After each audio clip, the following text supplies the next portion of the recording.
Hello everyone, exam toppers में आप सभी का स्वागत है। हमारे जो भी साथी पेट परीक्षा की तैयारी कर रहे हैं उनके लिए एक स्पेशल सीरीज लेके आए हैं, जिसमें कि प्रत्येक सब्जेक्ट के टॉपिक वाइज जो थ्योरी है कंप्लीट कराई जाएगी, जिसमें छोटी छोटी वीडियोज रहेंगी, जिससे कम टाइम में आपका एक अच्छा जो कंटेंट है वो तैयार हो जाएगा। तो अगर आप भी पेट परीक्षा की तैयारी कर रहे हैं तो वीडियो को पूरा जरूर देखना, और चैनल पर अगर नए हों तो आने वाली वीडियोज़ के लिए चैनल को सब्सक्राइब भी जरूर कर लेना। तो चलिए इस वीडियो को आगे बढ़ाते हैं और देखते हैं आज की वीडियो में।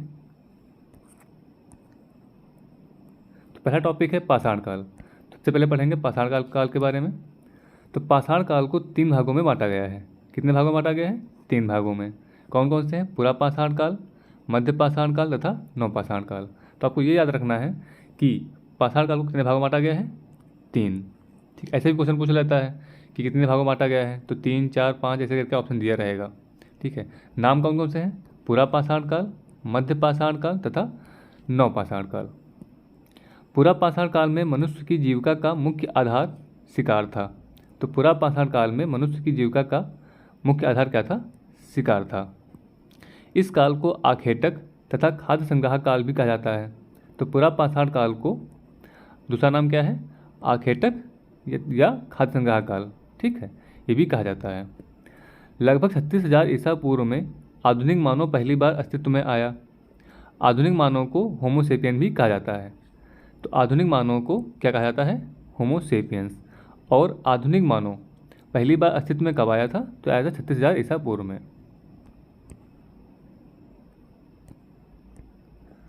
मानव द्वारा प्रथम पालतू पशु कुत्ता था, जिसे मध्य पाषाण काल में पालतू बनाया गया। तो मानव द्वारा प्रथम पालतू पशु जो क्या था? कुत्ता था। और ये कब बनाया गया पालतू? मध्य पाषाण काल में। आग की जानकारी मानव को पूरा पाषाण काल से थी, किंतु इसका प्रयोग नवपाषाण काल से प्रारंभ हुआ। तो आपको ये ध्यान रखना है कि आग की जानकारी जो थी पूरा पाषाण काल से थी मानव को, पर इसका प्रयोग जो है नवपाषाण काल से प्रारंभ हुआ था। क्वेश्चन ऐसे बनता है कि आग का प्रयोग मानव ने कब प्रारंभ किया? नवपाषाण काल में। ठीक है, और आग की जानकारी मानव को कब से थी? पूरा पाषाण काल से। ठीक, नवपाषाण काल से मानव ने कृषि कार्य प्रारंभ किया। तो मानव ने कृषि कार्य का प्रारंभ किया नवपाषाण काल से, जिसमें उसने स्थायी निवास की प्रवृत्ति विकसित हुई। तो एक क्वेश्चन आपको इस तरीके से पूछ सकता है कि मानव ने एक जगह पर रहना कब से शुरू किया, मतलब स्थायी निवास कब से शुरू किया? तो शुरू किया नवपाषाण काल से। ठीक है, तो ये भी आपको ध्यान रखना है।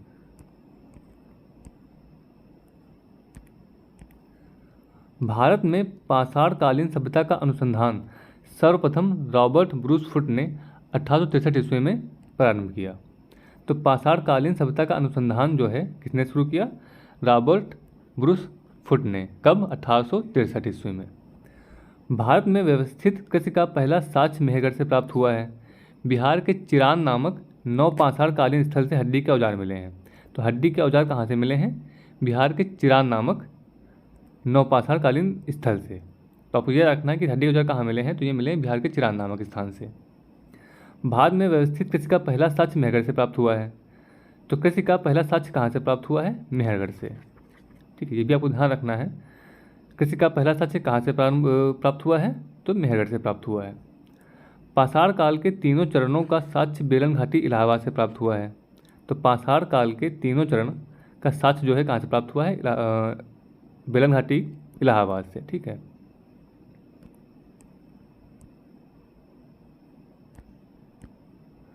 औजारों में प्रयुक्त की जाने वाली पहली धातु तांबा थी तथा इस धातु का ज्ञान मनुष्य को सर्वप्रथम हुआ। तो मनुष्य को सर्वप्रथम किस धातु का ज्ञान हुआ? तांबा धातु का। ठीक है, और सबसे पहले मनुष्य ने किस धातु का प्रयोग किया था? तो ये तांबा का ही प्रयोग किया था। चावल की खेती का प्राचीनतम साक्ष्य कोल बिहवा इलाहाबाद से पाया गया है। पहिए का आविष्कार नवपाषाण काल में हुआ। ठीक है, तो पहिए का आविष्कार कब हुआ? नवपाषाण काल में। और चावल की खेती का जो सर्वप्रथम या प्राचीनतम साक्ष्य कहाँ से मिला? तो कोल डिहवा इलाहाबाद से। ठीक है, कहाँ से मिला है? कोल डिहवा से। और ये कहाँ है? इलाहाबाद में। तो आपको ये भी ध्यान रखना है कि ऐसे पूछ लेता है कि स्थान पूछ लेगा आपसे किसी की, कोल डिहवा जो है प्राचीन स्थल कहाँ पे है वर्तमान में? तो इलाहाबाद में है। सर्वप्रथम 1921 ईस्वी में राय बहादुर दयाराम साहनी ने तत्कालीन भारतीय पुरातत्व विभाग के निदेशक सर जॉन मार्शल के नेतृत्व में हड़प्पा नामक स्थल की खुदाई कर इस सभ्यता की खोज करी। ठीक है, तो हड़प्पा नामक स्थल की खुदाई करी थी। ठीक है, और इसलिए इसको हड़प्पा जो है हड़प्पा सभ्यता भी बोलते हैं। ठीक है, सिंधु घाटी सभ्यता को हड़प्पा सभ्यता भी बोलते हैं। किस लिए? क्योंकि सर्वप्रथम जो है हड़प्पा नामक स्थल की खुदाई जो है हुई थी। किसने करी थी? राय बहादुर दयाराम साहनी ने। कब करी थी? 1921 ईस्वी में। और किसके नेतृत्व में करी थी? तो सर जॉन मार्शल के नेतृत्व में करी थी।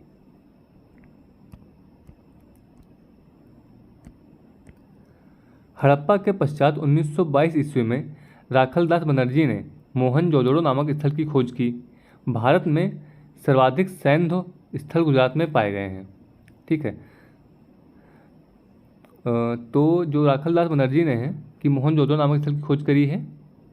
ठीक है, भारत में सर्वाधिक सैन्य स्थल गुजरात में पाए गए हैं।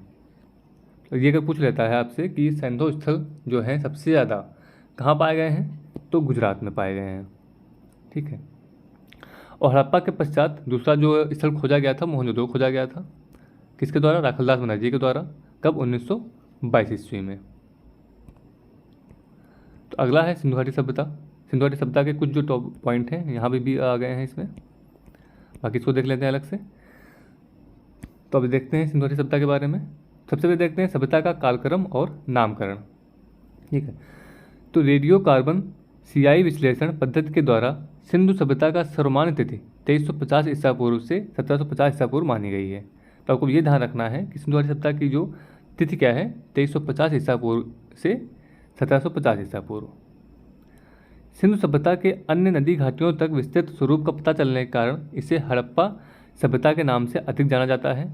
हड़प्पा को इस नगरीय सभ्यता का प्रथम उत्खनन स्थल होने के कारण नामकरण का यह सम्मान प्राप्त हुआ। जो कि अभी बताया कि सबसे पहले जो हड़प्पा नामक स्थल जो है खोजा गया था, इसलिए इसे हड़प्पा सभ्यता भी बोलते हैं। ठीक है, सिंधु घाटी सभ्यता को हड़प्पा सभ्यता भी जो है बोलते हैं। अब देखते हैं सिंधु घाटी सभ्यता के प्रमुख स्थल, खोजकर्ता और उनकी स्थिति के बारे में। तो पहला क्या? हड़प्पा है। हड़प्पा नामक स्थल रावी नदी के तट पर वर्तमान पाकिस्तान के मोंटमोगरी जिले में स्थित है। इस स्थल के उत्खनन का कार्य 1921 ईस्वी में दयाराम साहनी और माधव स्वरूप वत्स ने किया था।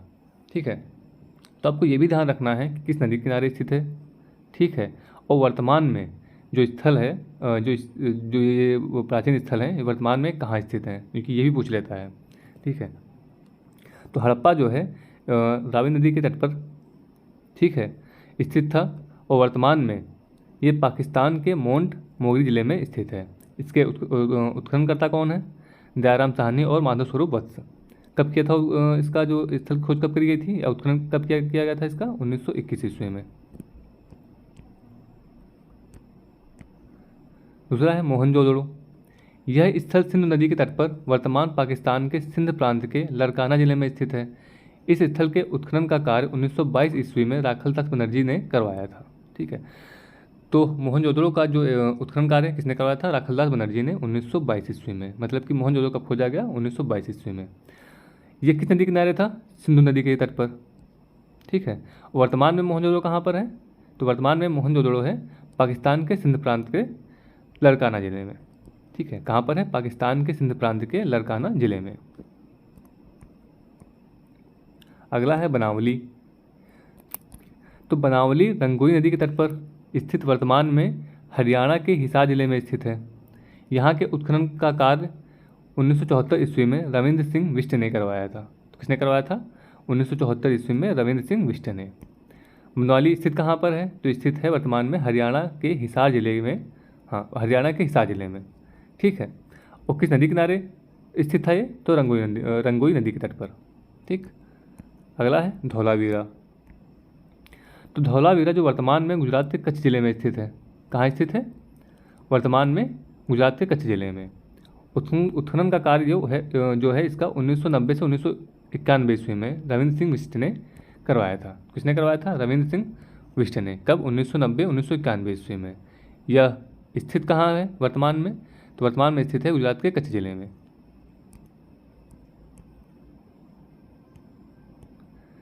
अगला है चनहुदड़ो। ठीक है, तो चनहुदड़ो जो है यह स्थल सिंधु नदी के तट पर स्थित था वर्तमान में पाकिस्तान के सिंध प्रांत में स्थित है। ठीक है, तो वर्तमान में कहाँ स्थित है? पाकिस्तान के सिंध प्रांत में। इसके उत्खनन का कार्य 1931 ईस्वी में गोपाल मजूमदार ने करवाया था तथा 1943 ईस्वी में मैके द्वारा यहाँ उत्खनन करवाया गया था। तो ये उत्खनन जो है दोबारा करवाया गया। पहला क्या, सबसे पहले कब हुआ था? ये हुआ था 1931 ईस्वी में, गोपाल मजूमदार ने करवाया था। ठीक है, 1943 में मैके ने करवाया था। यहाँ पे स्थित कहाँ पर है ये वर्तमान में? पाकिस्तान के सिंध प्रांत में। किस नदी के किनारे स्थित था? सिंधु नदी के तट पर स्थित था ये। अगला है कालीबंगा। कालीबंगा जो है घग्गर नदी के तट पर राजस्थान के हनुमानगढ़ जिले में स्थित है। ठीक है, जिसका बीबी लाल और बीके थापर द्वारा 1953 में उत्खनन करवाया गया था। ठीक है, तो इसका उत्खनन कालीबंगा का किसके द्वारा करवाया गया था? बीबी लाल और बीके थापर द्वारा 1953 ईस्वी में। ठीक है, यह स्थित कहाँ पर है? राजस्थान के हनुमानगढ़ जिले में। किस नदी के तट पर स्थित है? घग्गर नदी के तट पर। अगला है रंगपुर। यह स्थल मांदक नामक नदी के तट पर स्थित गुजरात के काठियावाड़ जिले में स्थित है, जिसके उत्खनन का कार्य रंगनाथ राव ने 1953-54 में करवाया था। तो उत्खनन का कार्य, रंगपुर के उत्खनन का कार्य किसने करवाया था? रंगनाथ राव ने। कब? 1953-1954 में। स्थित कहाँ है वर्तमान में? तो स्थित है रंगपुर काठियावाड़ जिले में। ठीक है, और किस नदी के तट पर स्थित था? तो ये था मांदक नामक नदी के तट पर। ठीक, अगला क्वेश्चन है रोपड़। रोपड़ नामक स्थल जो है सतलज नदी के तट पर पंजाब के रोपड़ जिले में स्थित है। कहाँ पर स्थित है? सतलज नदी के तट पर पंजाब के रोपड़ जिले में। 1950 में इसकी खोज बीबी लाल ने की थी, जिसके उत्खनन का कार्य 1953-56 में जगदत्त शर्मा ने करवाया था। तो इसके उत्खनन का कार्य किसने करवाया था? जगदत्त शर्मा ने। कब? 1953-56 में। और यह स्थित कहाँ पर है वर्तमान में? पंजाब के रोपड़ जिले में स्थित है। किस नदी के किनारे स्थित है? सतलज नदी के तट पर।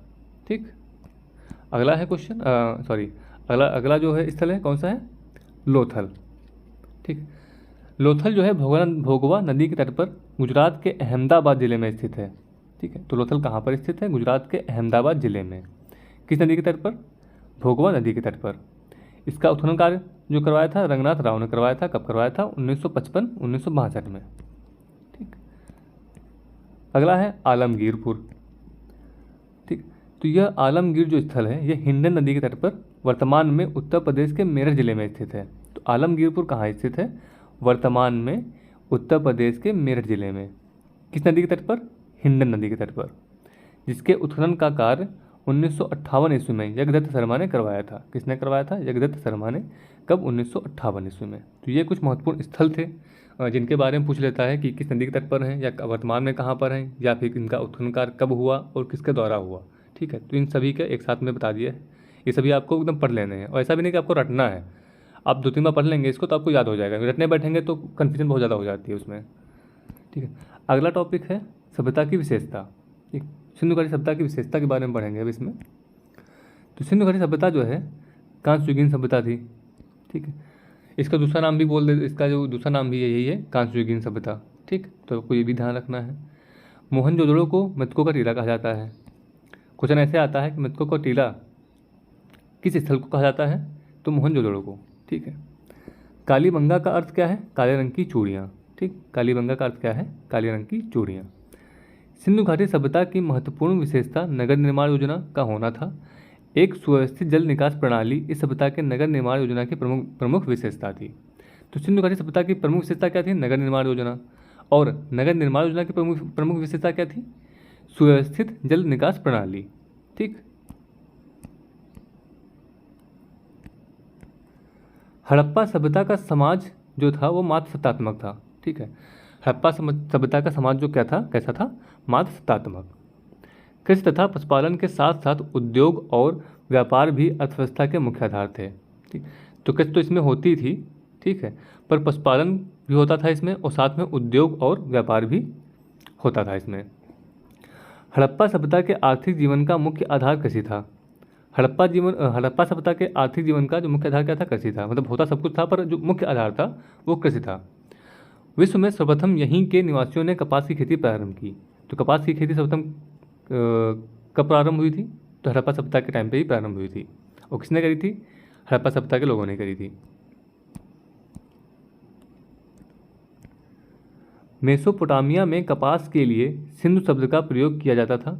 यूनानियों ने इसे सिंदन कहा, जो सिंधु का ही यूनानी रूपांतरण है। ठीक है, तो सब जो मेन यहाँ पे ध्यान रखने वाला है, जो रखने वाला ये चीज़ है कि मेसोपोटामिया में कपास के लिए सिंधु शब्द का प्रयोग हुआ। ठीक है, तो एक तरीके से कपास को सिंधु कहा गया इसमें। ठीक है, और यूनानियों ने इसे क्या कहा? सिंडन कहा। ठीक। हड़प्पा सभ्यता में आंतरिक तथा विदेश दोनों प्रकार का व्यापार होता था। ठीक, तो हड़प्पा सभ्यता में आंतरिक व्यापार भी होता था और विदेशी व्यापार भी होता था। व्यापार वस्तु विनिमय के द्वारा होता था। मापतोल की इकाई संभवतः 16 के अनुपात में थी। ठीक, तो व्यापार जो है किसके द्वारा होता था? वस्तु विनिमय के द्वारा। और नापतोल की इकाई क्या थी? 16 के अनुपात में। ठीक, तो आपको ये भी ध्यान रखना है कि नापतोल की इकाई क्या थी? 16। व्यापार जो है सिंधु सभ्यता में कैसे होता था? वस्तु विनिमय के द्वारा। हड़प्पा सभ्यता में प्रशासन संभवतः वणिक वर्ग के द्वारा चलाया जाता था। किसके द्वारा चलाया जाता था? वणिक वर्ग के द्वारा।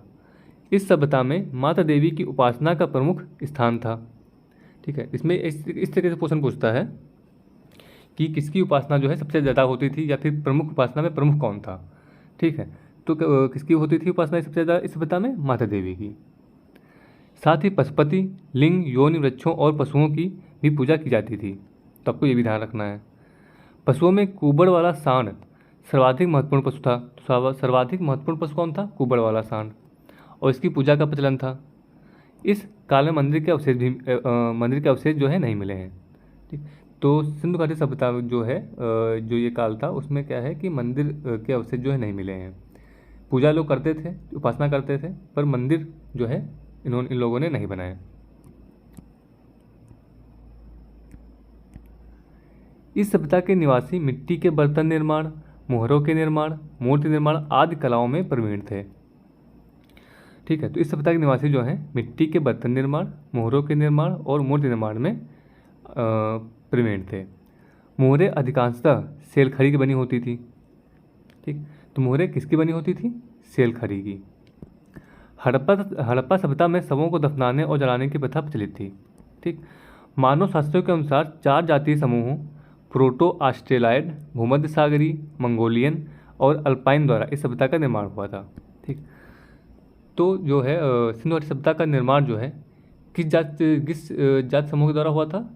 4 जात समूह थे, प्रोटो ऑस्ट्रेलॉयड, भूमध्य सागरीय, मंगोलियन और अल्पाइन जात समूह। ठीक, अगला है सभ्यता की लिपि। तो सिंधु घाटी सभ्यता की लिपि क्या है, इसके बारे में देखते हैं। तो हड़प्पा की लिपि जो है भावचित्रात्मक थी। अगर क्वेश्चन आता है कि हड़प्पा की लिपि कैसी थी, तो कैसी थी? भावचित्रात्मक। यह लिपि प्रथम पंक्ति में दाएं से बाएं तथा दूसरी पंक्ति में बाएं से दाएं लिखी गई है। ठीक, तो पहली पंक्ति में जो है दाएं से बाएं लिखी गई है और दूसरी पंक्ति जो है बाएं से दाएं लिखी गई है। इस लेखन पद्धति को बुर्स्टोफेदम कहा गया है। ये भी आपको सब याद रखना है कि क्वेश्चन ऐसे जो हैं सिंपल होते हैं बहुत, ऐसे क्वेश्चन पूछ लेता है और आप गलत करके आ जाते हैं कि याद नहीं रहती हैं। सिंपल चीज़ें हैं, छोटी चीज़ें हैं, आपको ये याद रखना है और याद करने के लिए आपको बस रिवाइज करना है, आपको याद हो जाएगा ये। तो सिंधु सभ्यता की जो लेखन पद्धति थी वो क्या, उसका जो नाम था, ठीक है, या नाम या फिर क्या क्या जो कहा गया उसको क्या कहा गया है? बुर्स्टोफेदम। और इसे अभी तक पढ़ा नहीं जा सका है। ठीक, तो यहाँ पे हड़प्पा सभ्यता, ठीक है, और सिंधु घाटी सभ्यता, ये 2 टॉपिक के जो इम्पोर्टेंट तथ्य थे इनको इसमें कवर कर लिया गया है। ठीक है, बाकी अन्य जो वीडियोज़ हैं, अन्य जो टॉपिक उनको भी कवर किया जाएगा। बाकी इसके बाद MCQ में सारे जो क्वेश्चंस हैं उनको प्रैक्टिस कराया जाएगा। ठीक है, तो ये वीडियो यहाँ समाप्त होती है। बाकी अन्य वीडियोज़ के लिए आप लोग चैनल को सब्सक्राइब कर लेना ताकि आने वाली वीडियो जो है आपको मिल जाएंगी।